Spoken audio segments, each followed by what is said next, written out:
Okay. Tuli ku Purple Skills Clinic bagamba nti empowering the youth of Uganda. Okitegedde ekigambo papa bw'okiwulira nkimanyi bingi nnyo ebigenda mu mutwego era ojjukira ebintu nga Purple Party tutandika okulaba ebintu nga Douglas atandika okujjira mu mutwe naye ng'ate enyongera okutegeeza nti ebyo byonna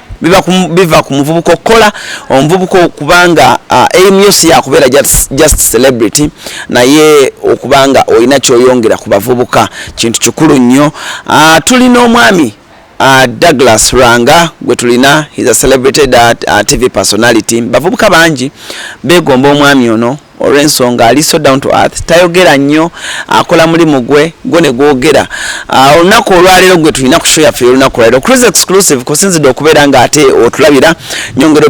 bagamba nti mutuule muwulirize gwe kiyamba oba alaba nga mulimu ebimuyamba jangu weebuuze bagenda tubuulira intex za ddi abaana bayingira ddi kyekituufu ekikolebwa wano ku Purple Skills Clinic. Abamu muyinza okulowooza abagenda kubirawo ndongo engeri gyali mu bintu by'endongo amwe mutandika okulowooza why naffe ba presenter wano tunafunawo time abamu mulowooza oba radio oba TV so temumanyi kikiri wano so tuula wekanye. Tuli proudly powered by Norian Capital. Bano bagamba nti genda weewole ensimbi okuva ku mitwalo 10 okutuusa milioni 5 basanga wali kwena je center ate kuogase bannaffe abamarus bridals batusagomese ez'omulembe emishana egy'omulembe basanga wali ku Anet Plaza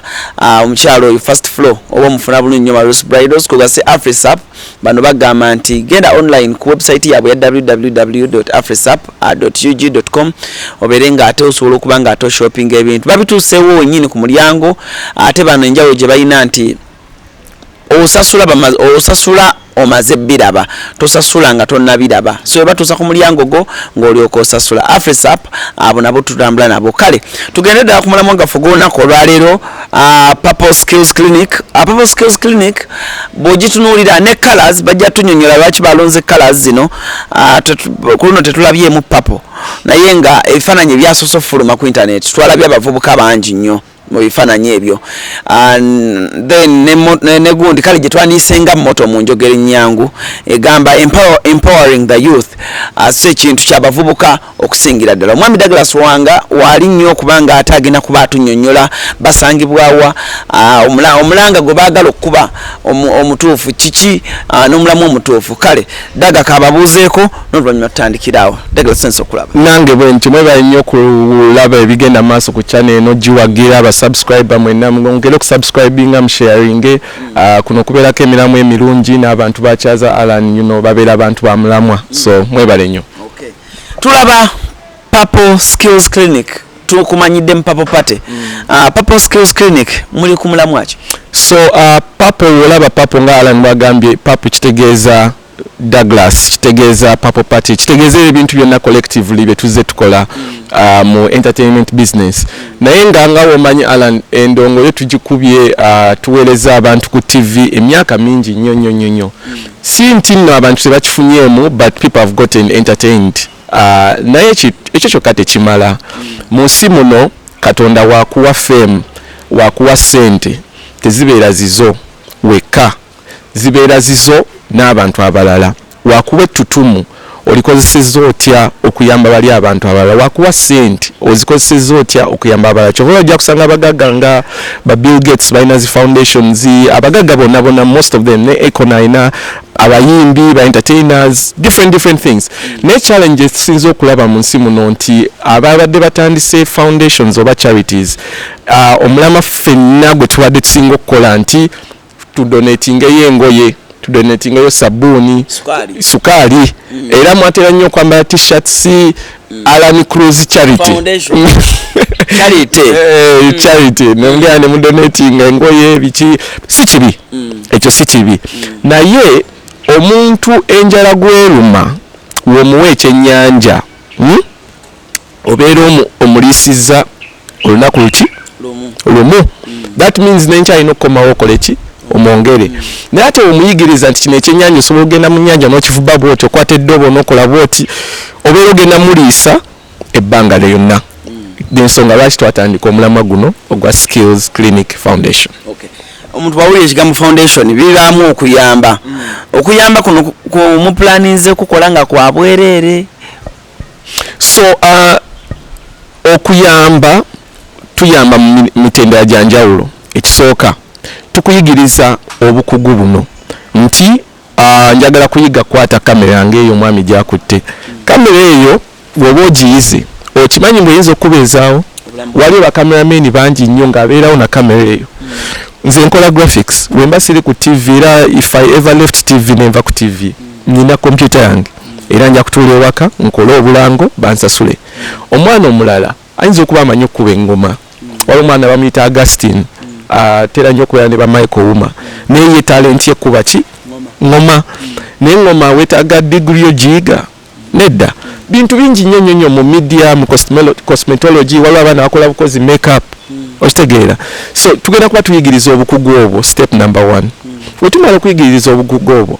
tukutwale ewantu gy'osobola okupracticingira. Oyize ebya makeup tugenda kunoonya Mona wali eri kwa Kasha tunaye Mona kwatako Alan ono yayize ebya makeup ayigire ku mulimu okitegeera. Oba kwata exotic oba salon endala oba audio studio ne sim omwana ayize audio production abeere naye ayige ategere industry running etya. So ekyo kyokubiri kya internship. Ekyokusatu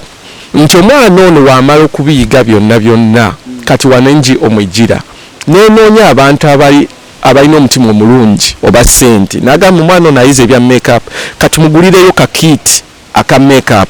chutex buki atandika obulamu bwe. So n'ogwo mulimu tugenda kuba tukola ki tugukola nga tunoonya abantu asobola okudonatinga ebyuma eri bano abaana bayize. Ekyo kyakusatu. Ekyokuna tugenda mu masomero abaana banafulume nga omuyigiriza nti bannange wadde osomye bino byonna ne waliwo bino ebintu ebyenjawulo by'osobola okugattako ku your education. So n'ogwo omulamba nagwo tugenda kukola ki gukola. So tugenda kukola ebintu 4 obanga 5.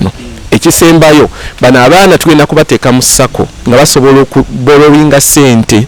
ne batandikawo obu business bwabwe obutini. So omulamba munene nnyo okusinga ku just okuba traininga. Yes. Ekintu kino kirimu okusasula oba just omwana ajja buzzi ye n'asoma ati daga yagambye agenda tuyamba ye n'asoma daga yagambye agenda tuyamba era ali mutuddiza kiri kitya. So Alan okimanyi nti okulwaninga organization bweti eya skilling etwala sente mpitirivu nnyo. Ngenda ko ebifaananyi ebya sente eno bwe yali nga tetunaba na kujja wano. Ne no person yatuwa obuyambi at the very beginning. Teri agenda kuyamba nga teweeyambye okitegeera. Abasomesa abagenda okujja wano okubasomesa abantu bakugu nnyo.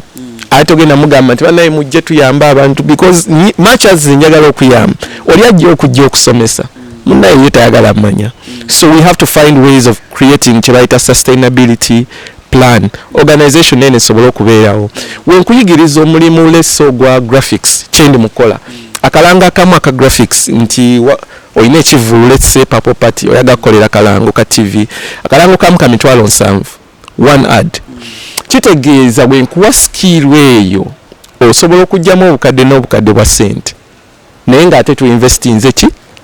kasente katini. So omuntu omwana ono agenda kusasulayo kasente akatini then fe tumuyigirize skill eyo nebiri ebirala byonna byenkugambye asobole munaye okwebezaawo. Mwatunulidde omwana ali ekapchola naye nga alaba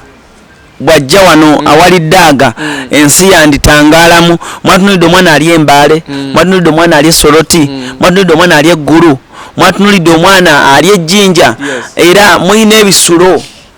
So Alan waliwo kyebagamba nti woba n'ekirooto ekinene tosobola kyonna kifuna mulundi gumu. Eno organization eri registered countrywide nti tusobola cooperatinga countrywide naye tetusobola kutandikira ku level eyo. Njagala tusooke tutandike era nga Papo Party wagiraba yatandikira ku Bulldog. Singa omwaka ogwandegeya singa omwaka ogwasooka twagamba tugende cricket oval kyandibadde possible okutuuka wano wetuli nedda. Naye mu byonna twagala tutandike mpola tugende nga tuzimba vision yaffe paka etulituukaawo. So omwana oyo gwogamba ali up country wabanga tasobola kutuuka wano alinde until the organization wetandika branches mu parts of the country mu east mu west mu north because your vision yaffe is there amagezi gonna agaliwo anti oli ali eyo abadde anoonya bulijjo plan kikyayagala okukola alabye eddaga abyogeddeko akyagala naye ayagala jje atandike nga intake mu abaana bayingira essaawa eno kyayagala kulinda nga muzze oba nga mugize naye magezi kigoyinza omuwa oba mwina plan z'okufuna hostels naye nga basasula abaana plans so ekya hostels bangi bankubidde amasimu nga baagala baana tubateeke mu bisulo naye era nga bwe ŋŋambye nti saawa zino this whole thing kiri ku mugongo gwange ne bannanga abatini tetulina mbuno fanda mboba gundi atwadde sente nyingi mmwe muli mukwata mu nsawo yammwe okitegedde fe abakutte mu sente nogamba manyi era nze nga nkugamba Alan nkina ekintu kyatandika emyaka 3 twasanga ekifo kino nga kiri bubi nnyo naye landlord munaye ne tumunyonyera kiki twagala okukola n'agamba gwe muleme mulungi mugenda kuyamba abavubuka natusayira sente n'agamba mutandike naye nga ate kyetaagamu modifications ne tugamba tukwate bu savings buno obutini ekifo tukirongoose so that abaana be bajja basomera mu environment ekola ki ennungi so omwana ali eyo ng'ogamba gwe oyagala ekisulo and all that stuff naawe tugenda kutuukawo naye saagala tutandikiraawo bwe tutunuulira foundation omuntu omukulu Douglas Lwanga omwana atandika okufuna ekifaananyi nti oba Douglas yagenda otusomesa graphics oba tujja kufunangamu akaseera tukubeemu n'eddaaga olwali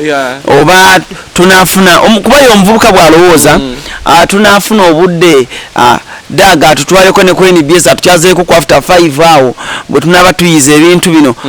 benefits kyeziri awo era omuvubuka munyonyole daaga anaafuna obudde omusomesa nga daaga kati yamusomesa naye addeyo waka agambe naye mmwe kati ffe daaga yatusomesa kakati Alan ekirungi mu kino ekintu nti woba ne Douglas obeera ne access ku mikwano gya Douglas gyonna ekifo kino wenkubuulira abantu abatuwadde support omukulu Steve Jean Fenon he was one of those first people yangamba nti Douglas woliggulawo abaana basobola okujja ne bakola internship ku Fenon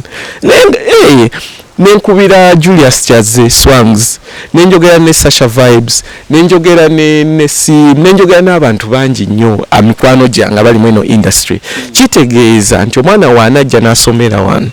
byonna byabayize nze nsobola mulinkinga ku bano abantu bonna oba oyize ebyaba DJ nga bakisereeta Roja Kitaka oba DJ Masi ajje akubangulemuko asobole okutegeera kino omusajja kyeyayitamu okutuuka wali waali n'akuwa tips ezo zonna era one of the things etugenda okukolanga every Saturday ze tuyita masterclass tuleeta expert nti let's say mu byaki mu byenviiri nogamba kaneeta hairbyeswa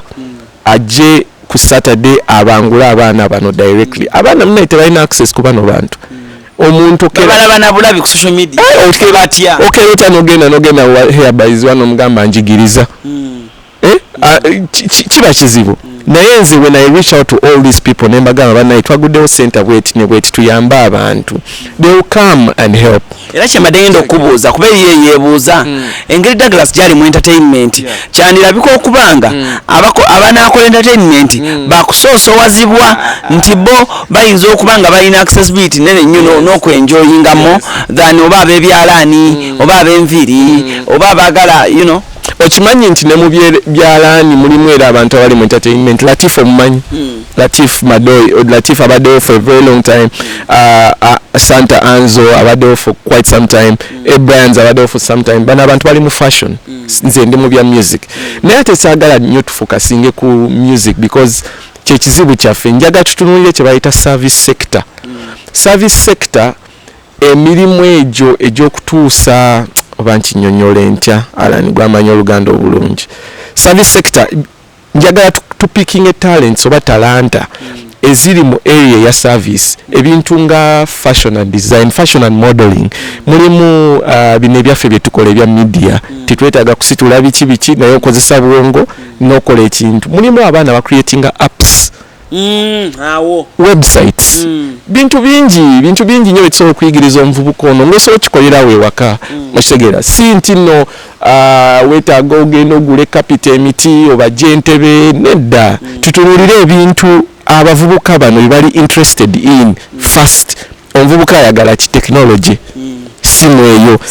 esimu eyo okimanyi nti nno osobola okuyigiriza bakola content nojja lese mu restaurant nga levels n'omugamba nyaga kukolera short video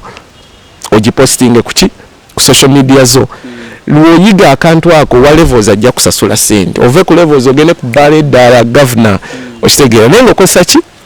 simu so woyigiriza omwana nti simu eno ogijjamu okyomulamba neweebeezaawo oba ogenda muyamba kinene nnyo okitegeera so technology fashion bino bya media cosmetology abantu bagala nnyo ebintu byo bakita kwewunda makeup and all those things so tuyigiriza abantu bano nti fine wadde osomye oyise campus olina degree and all that stuff nze nava mu Makerere University nengenda nenkwata ka kamera nenkwata convoy z'embaga ebbanga ddene okitegeera wasobola kuba mikolo nambaga nenjiga kamera nenjigo wali ku Wilson otegera William Street waliwo kampani yagiyita MGS videos nenga nina degree yange singa nange netulako neŋŋamba nti nafunye degree wali okwata mikolo nambaga nakwatanga emikolo n'embaga for a long time era nga bakyali bange benkola nabo bangamba kale era bona alina degree naye mulaba ali kamotoka ene mabega ekitegeeza mu kutematema emikolo n'embaga olimu nze ebintu nabikola so by the way nava ku campus nga sibiyize ono omusajja n'agamba njagala abantu ba graduates bajje bakola internship so nengendayo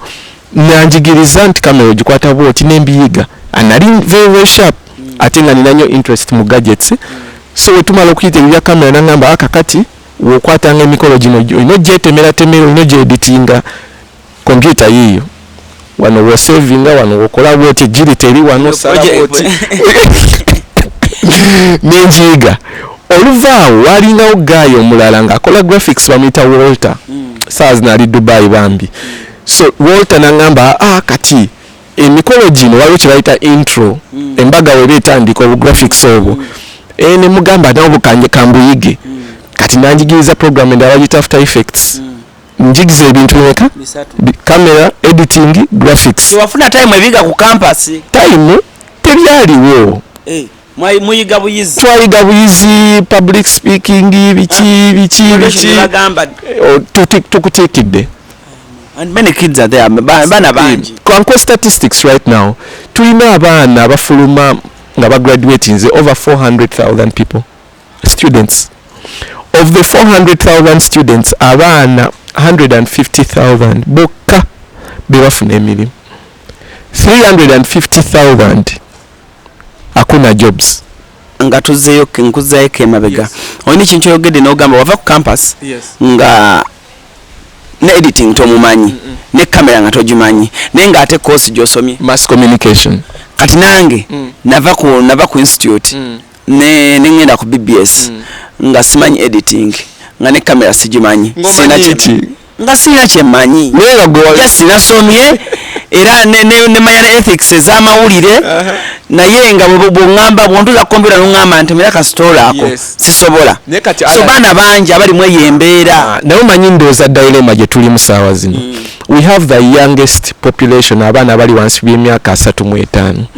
abo abaana bonna abatalina kyakkola ate bano betwogerako be basomye nako bafunye chance ne basomako waliwo ate bigger population tesomye nako bambi tefunye chance genda mu masomero ali awo naye ensi emukubye fenga eggwanga fenga Katonda bawadde femu eno yonna tuyambi tutya abantu bano ogenda kwata emifaliso obawe sukaali obawe omwana akwegombedde ebbanga ddene naye talina kyakuyizeeko okitegeera obakubye disco mu klabu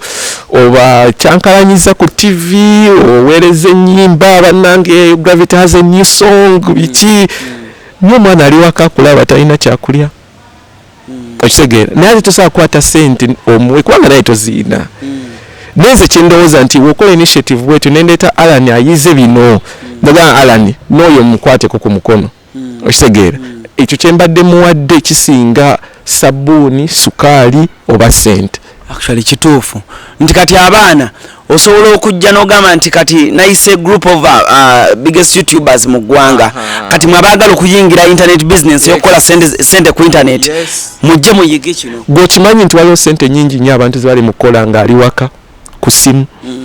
ng'ali mu cryptocurrency probably abamu bali mu betting n'aba crypto baba osegeera naye gwe wali owuliddeyo omuntu ayita abantu nti bane mujje muyige ku bintu bino era otegeera mu nkukutu nti bannange nange nkola bagamba YouTube eyo bikola oba bikola bitya bagamba TikTok bagamba esasula oba bikola bitya bagamba Facebook esasula oba bikola bitya ebya influencing naye ofuuka otya influencer niyo buli muntu mulimu alina essimu we branding otya exactly bintu bingi nnyo yaga tulina abaana naddala ku TikTok okwo TikTok befudde famous naye nga tebamanyi okumuuta brand yo okugiwangazaawo ebbanga dde ne batuuka n'okulowooza nti maybe eri yabaloga n'obalaba nga oli yajja bulungi ng'akola ati we bulungi ng'abantu babiraba but all of a sudden n'abulira from somewhere but ng'oluusi yamanya brand eyo so bw'osanga Douglas aweza emyaka 10 n'okusoba 15 aba alina wasokuza nagamba kati ensobi gy'okola ku brand yo yeeno naye byonna ojja bitegeera ngoze mu foundation kozi bangi bagenda kubeerawo era neyanziza nnyo abantu already abatuwadde support basekinoomu nakwogeddeko nti waliwo omwami by the way mu kifo kino namusharingirako idea ngera wobeeraawo nogamba ala njaga kukolako naawe naye nga tomanyi oba mu ngeri ki nemugamba no nina idea eno eya skills clinic omwami ye nanyini wa racers bar bamuyita Peter Kisache so Peter nangamba adag that's a nice idea wali ogiregistering nemugamba ati sinaba twalina mu market awo mu lockdown nangamba nakwata sente bambi nampa nangamba agenda ogiregistering n'okujja wano omwami oyo nangamba adag kankwatireko tutandika okukola ffenna kitegeera so oyo we mujjako nendeeta bano ba Steve Gini nendeeta Keti Bajo namugamba bugambi Bajo nyambaako nina idea eno nangamba ekyo ekintu nga kirungi nangamba otuusewa nangamba tulina ekizimbe facility weeri entebe mweziri abaana basomera naye tulakingamu some equipment nakwata sente nangamba genda ogule ebyalaani era ebyalaani ebyo biri mu bulango bwaffe Bajo oyo yabigula kitegeera so I've seen a lot of people abali willing okutuwa support sibakuba balina kinene nnyo naye nga bakkiriza nti kino ekintu kigenda kuyamba abantu bangi pawapata tugiraba etambula regions ez'enjawulo abaana abamu abali mu regions ez'enjawulo naddala mu kuregisteringa wano abanaafunanga omukisa wanaabawo katenti ka papo ka registration oyagala nnyo okujjula nkumanyi Alan nga bintu tebinnaba kujja Katoli ayinza okutegeera tulina mumbeeyi tugenda Mbale Katoli ayinza okutegeera Mbale n'agamba Mbale balina okubaawo no oli wabazze nga alina kyebuuzeera tugenda kuteekangawo tent Papo Party n'eno NGO bigenda kubeera baluganda nga bitambulira wamu era waliwo enkyukakyuka ze tugenda okukola mu Papo Party omwo maaso awo nenja nkuba nzirambulula mpola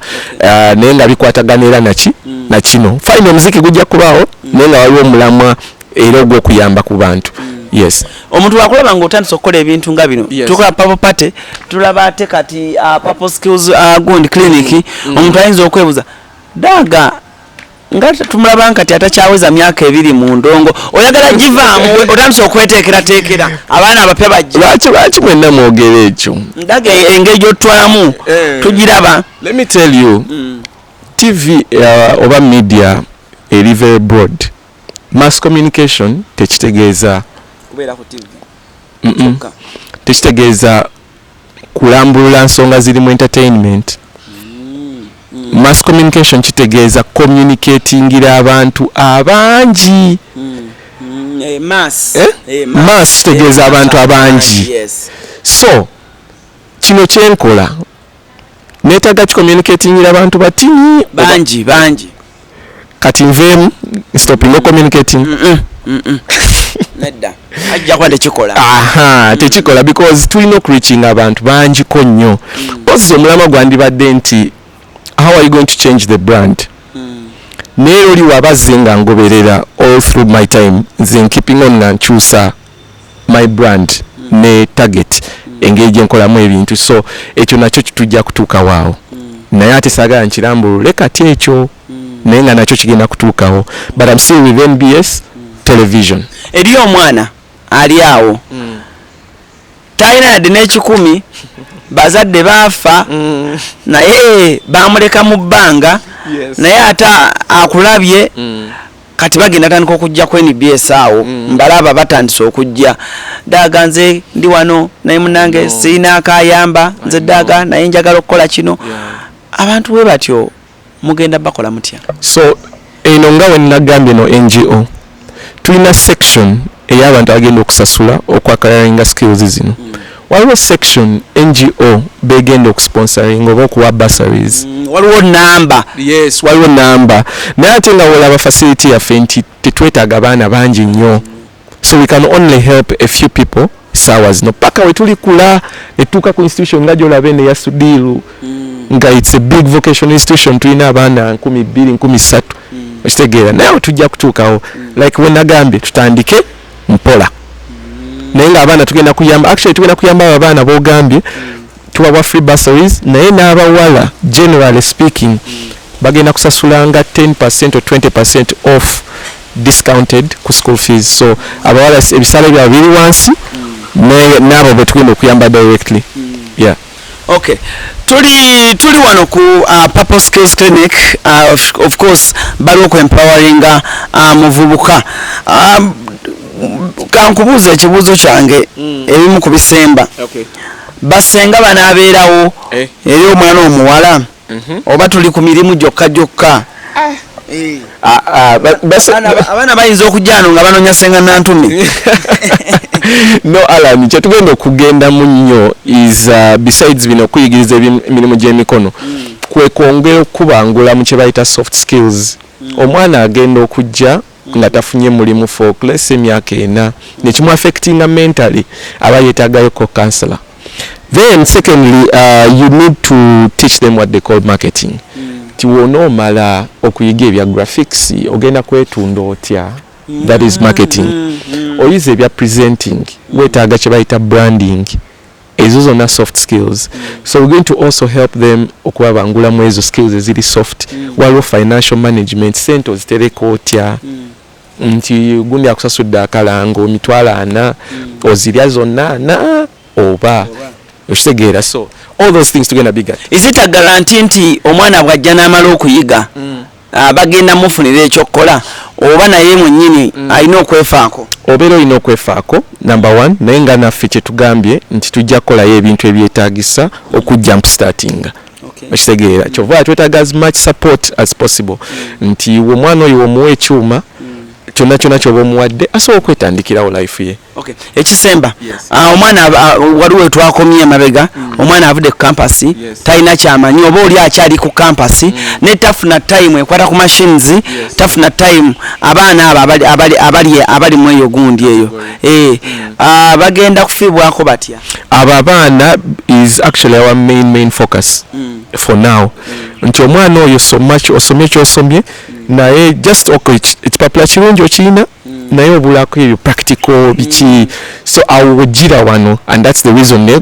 nagambidde story yaffe eri ya William Street eyakakamera eyokwata convoy okuyiga abaana bangi abo bwe bati exactly so wojja wano gwe tujja kuyigiriza ebintu bino ebiri practical ate ng'obiyigira ku bantu abakugu mu industry kitegeera gwe mulamu agwaffe. Okay. Kale lastly nga tumaliriza ebigambo ebisemba eri abavubuka and kyoyinza bagamba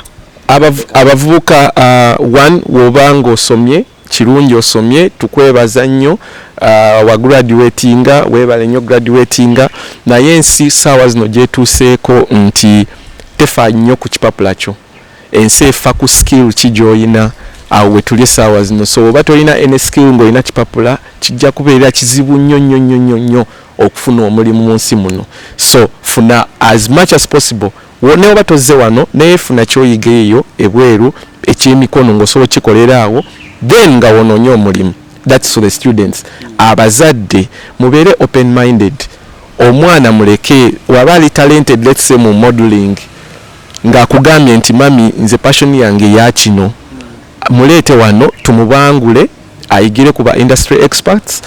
asobole okutandika because omuli wabanga alina talent alina passion y'ekintu ye drivinga ajja kunagamba kufuuka lawyer nagamba kufuuka kino kitegeera look for those talents tuzinaturing fenna. Okay. Kale tuyenze webale nywala Cruise exclusive kwa mkutu tusinzide tubadde ne Douglas abadde agezaako kutangaza bangi nnyo mumunoonya ku TV bangi nnyo mumunoonya buli omu ng'ayagala omuyamba Daga njagala okukola ka segment simanyi mu after 5 omanye ebintu bibaawo oyo n'agamba njagala okukola akantu bwe kati mu programu yammwe njagala okukola so bakuteereddewo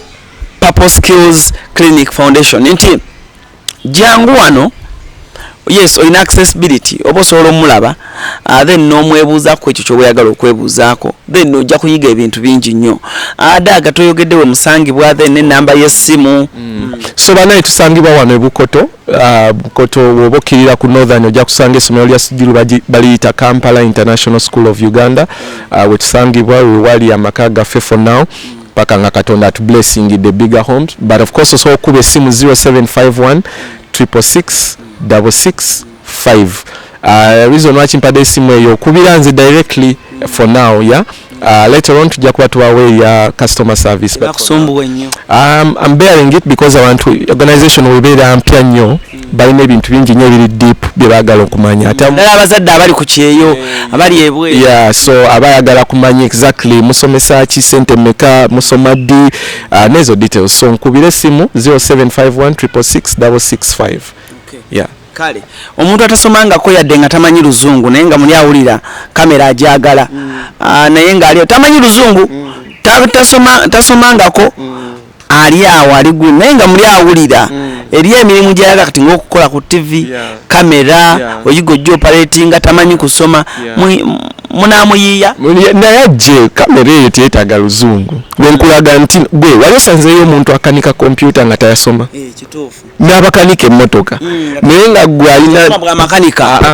naye nga yakiyigira ku muntu nti eno natti ogijja wano n'ogizza wali bagiyita compressor no compressor n'ebimu baliwo amannya ag'enjawulo so jangu oyige kasobola ng'olina obwongo nga togenda kwonoona ssente z'oyo bambi ayagala kukola ki kuteekamu ssente kuyiga bintu bino jangu obiyige. Okay. Yeah. Kale Cruise exclusive naga popular proudly powered by Northern Capital kugase Afrisap wamne Maris Pridos kimawadeko bulungi nnyo ku kamera Sharif tutambula naye okulaba nga ati tubatuusaako emirimu gino emirungi bw'obanga owulira muli eri nga osiimye era ng'owulira muli eri Douglas kyagambye ng'okyagadde enamba y'essimu bagikuwadde gikubeko ssaawa zino zennyininyini enamba ndooza tevaako ebeerako papa ebeerako so gikube essaawa zino zennyininyini ate tubeere nga ate basobola okuyamba mu ngeri ey'enjawulo oli muyimbi oli ki byonna jangu osobola okuba nga ate oterezebwa oba obangulwa kale njagala ate mbeere nga mbasibira ano musibe bulungi mweraba.